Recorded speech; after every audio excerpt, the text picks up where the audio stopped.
ஊரை பார்த்த உடனே அப்படியே நடந்துட்டு வரேன்னு போய் நீங்க வரவழில பாத்திருப்பீங்களே. ஆமா ஆமா பார்த்தேன். ஐயனார் சாமி தான் உங்க குலதெய்வம்னு சொல்றீங்க. ஆனா ஒரு தரம் கூட இந்த பக்கம் நீங்க வந்ததே இல்லையாப்பா? கோயில் எங்க இருக்குன்னு நாங்க இப்பதாங்க தெரிஞ்சுக்கிட்டோம். வாஸ்துவம் தான். ஐயனார் சாமி எல்லாம் நம்ம நினைச்சோன்னா பாத்திர முடியாது.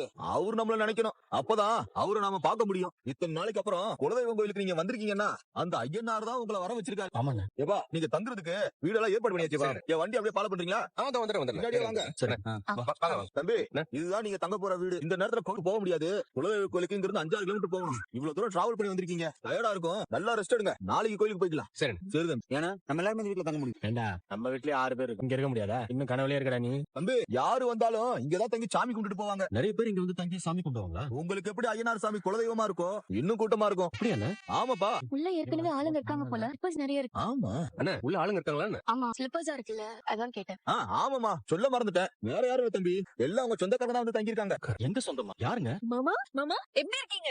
நிலா எப்படி இருக்கீங்க? இங்க என்ன இங்க? குலதெய்வ கோயிலுக்கு சாமி கும்பிடுறதுக்காக வந்தோம். நானு அம்மா அப்புறம் அவரு எல்லாரும் இப்பதான் கொஞ்ச நேரத்துக்கு முன்னாடி தான் வந்தோம். என்னடா இவரு? எல்லாம் போன் பண்ணி கோயில் எங்க இருக்குன்னு கேட்டதுக்கு இப்ப தெரியாதுன்னு சொல்லிட்டு இப்ப ரகசியம் எல்லாரும் வந்திருக்கீங்க. நான் நேத்து தெரிஞ்சதை சொன்னனே. பிக்கல்ல இருந்து இப்படி எல்லாம் வழி போகும்னு சொன்னனே. இப்போ வரும்போது கூட எனக்கு வழி சரியா தெரியல. அம்மா கிட்ட கிட்ட எப்படியாவது உங்களுக்கு சொல்லணும்னு தான் இருந்தேன். அதுக்குள்ள நீங்களே வந்துட்டீங்க. ஏ கார்த்திகா, யாருகிட்ட பேசிட்டு கார்த்திகா, யாருகிட்ட பேசிக்கிட்டு இருக்க? வாங்கம்மா எல்லாம் உங்க சொந்தக்காரங்க தான். குடும்பமா எல்லாம் ஒண்ணாயிட்டீங்க. நல்ல வேலை வீட்டை யாருக்கும் கொடுக்கல. சரி அப்ப நீங்களே இவங்க எல்லாத்துக்கும் சுத்தி காமிச்சிருங்க. தம்பி உள்ள இன்னும் 2 ரூம் இருக்கு. அதை நீங்களே எடுத்துக்கங்க. ஏதாவது வேணா போன் பண்ணுங்க. நாளைக்கு பூஜைக்கெல்லாம் ஏற்பாடு பண்ண வேண்டியது இருக்கு. நான் அதெல்லாம் பாத்துட்டு அப்புறமா வரேன்.